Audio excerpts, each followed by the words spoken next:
मोहम्मद तेरी खैर नहीं, खैर नहीं, खैर नहीं, मोहम्मद तेरी खैर नहीं, खैर नहीं, खैर नहीं।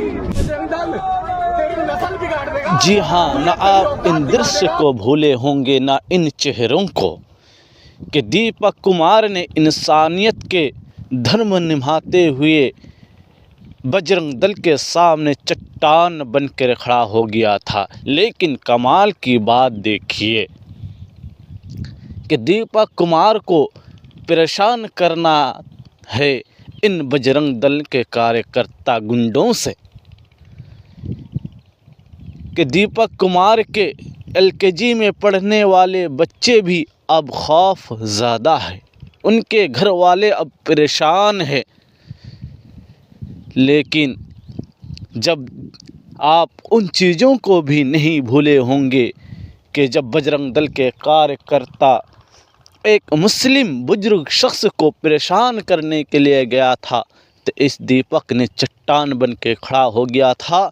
और जब उनको नाम पूछा गया तो उसने बताया मोहम्मद दीपक कुमार। आप खुद सुनिए।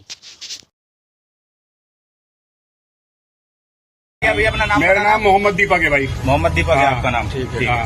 ओके। कोटद्वार के हो आप? ना मैं कोटद्वार में, तुझे नाम से क्या लेना मेरा? इसके बाद बजरंग दल के पाखंडियों का खून खोलता है और जिम ट्रेनर के बाहर हंगामा करता है। उनमें से एक वीडियो ये भी वायरल हो रहा है कि कह रहा है पाखंडी कि दीपक अब तुम हमारे टारगेट में हो, तुम अब हमारे नज़र में हो।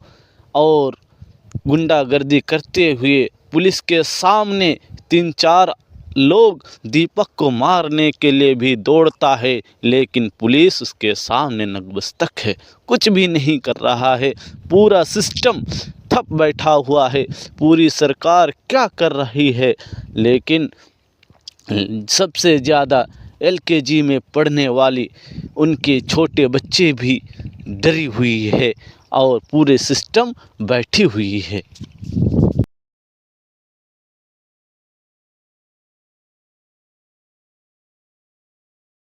हालात बेकाबू होते देख फौरन कई थानों की पुलिस बुलाई जाती है। स्थिति संभालने के लिए इलाके में फ्लैग मार्च भी किया जाता है, लेकिन अभी भी हालात बेहद भयावह हैं। इतने खूबसूरती की बात है कि पूरे देश से उनके समर्थन में हैं, लेकिन जहां पर दीपक रहता है इन पाखंडियों का वो गढ़ है, इन बजरंग दलों का ये गढ़ है।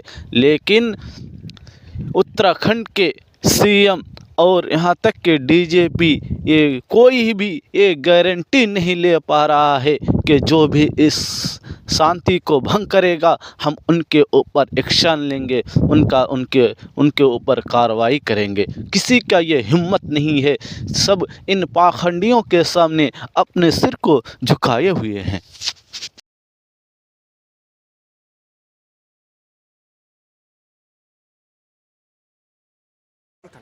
बिल्कुल भेदभाव को हमें खत्म करना पड़ेगा। उसके लिए मैं दीपक भाई से पानी दूंगा और पानी दीपक भाई पियेंगे, उसका बचा हुआ पानी मैं पीऊंगा, क्योंकि हम माँ बाप के एक के ही औलाद हैं। असहज है, भेदभाव मालूम है कि वो बहुत बहादुर है, लेकिन वो ये भी कह रहा है कि इस घटना से हमारा पूरा परिवार असहज महसूस करता है, असुरक्षित महसूस करता है पूरे इन बजरंग दल के इन गुंडे कार्यकर्ता से। अरे मैं नहीं हट रहा यार, मैं नहीं हट रहा भाई साहब मेरी बात सुन लो। देखो जो गलत है भाई साहब, नहीं आएगा। पूरे देश जानता है कि दीपक ने कोई गलत नहीं किया, उसने इंसानियत के धर्म को निभाते हुए, उसने इंसानियत को बचाते हुए एक बुजुर्ग शख्स को बचाया। वो भी जानता है कि हमने कोई गलत नहीं किया, पूरे देश जानता है कि कोई गलत नहीं किया। इसके बावजूद भी अभी असहज महसूस कर रहा है और इससे को गुंडा कार्यकर्ता बीजेपी हिंदुओं के धर्म में शामिल करके हिंदुओं के सीने में छोरा भोंकने का काम करता है और इंसानियत को मारने का काम करता है। अब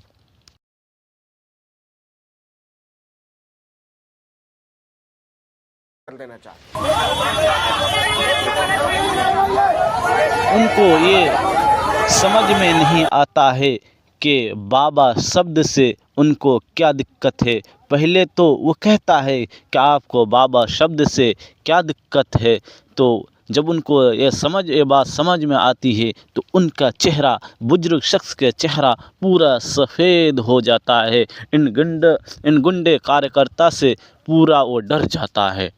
लेकिन ये हंगामा देखता है। उसके बाद दीपक कुमार आता है और कहता है कि तुमको इन शब्द से क्या दिक्कत है, बाबा शब्द से क्या दिक्कत है। तो वो कहता है कि यहाँ से उनको बाबा को हटाना पड़ेगा। जब दीपक कुमार चट्टान की तरह खड़ा हो जाता है तो उन गीदड़ भक्तियों को वहाँ से भागना पड़ता है। उनके 2 दिन बाद उन गीदड़ों के एक गिरोह आता है, एक जमात आती है और उनके बाद फिर दीपक कुमार के ऊपर हंगामा खड़ा करता है। उनके जिम ट्रेनर के सामने आकर हल्ला करता है और उनको मारने की धमकी देता है।